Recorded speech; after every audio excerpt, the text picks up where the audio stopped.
Welcome back. Well, Tuesday was World Brain Day. We're continuing the conversation today on how to benefit your brain health. That's right. So joining us now with more is Dr. Deepak Nair. He's the Vice President of OSF Healthcare's Neuroscience Service Line. Good morning. Good morning. Thank you so much for joining us. My pleasure being here. Of course. So what are the main things that people can do to boost their brain health? So this is always the most controversial subject because you'll hear lots of hype. It's really, really basic things, right? Get a lot of regular physical activity. Okay. The most important data on dementia prevention, for example, suggests that people who are consistently physically active throughout their lifetime have the lowest risk for things like dementia. Uh-oh. Right? Yeah. Me never running in my life. Getting enough sleep, right? We undercount the value of sleep in preserving our brain function and preventing long-term problems. Maybe most especially when we're young, but it remains important throughout life. We were just talking about diet before we started. Diet's always controversial, but really eating a broadly balanced diet where you're getting a good mix of different nutrient, sort of profiles. All of that is going to be really valuable to the brain.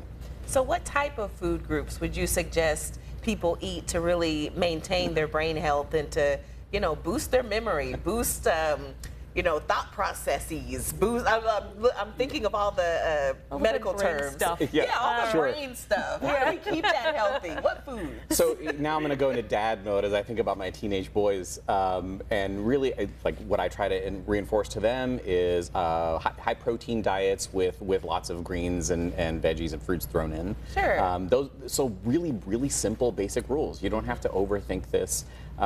There's always lots of diet hype out there. Most of that doesn't have a good scientific basis. Okay. So really stick to probably what your grandmother told you, right? So eat lots of different foods, eat a good variety, and try and maintain that throughout your lifetime.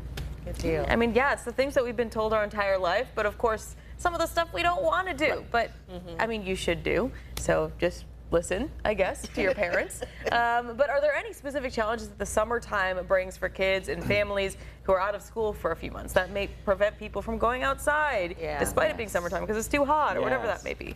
Yeah, so probably the biggest thing I worry about, both as a dad and as a neurologist, is what we refer to as the summer slide or the summer slump. So there are measurable declines in cognitive abilities and performance when kids are not getting regular cognitive activity.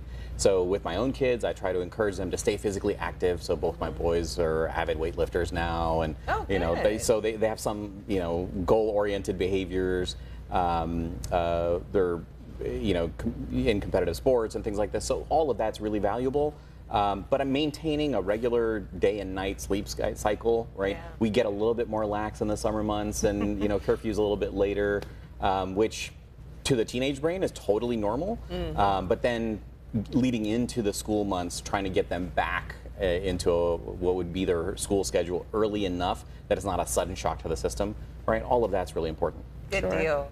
Yeah, oh my goodness, that is so important. Physical activity, eating right. So let me store that in this little bee brain up here. We could all keeping that brain sharp. Right. Yeah, we could all use it. Well, we're going to share all these details on our website, ciproud.com. You can look at the interview and get all the tips to keep your brain healthy. Just click on the WMBD This Morning tab under News.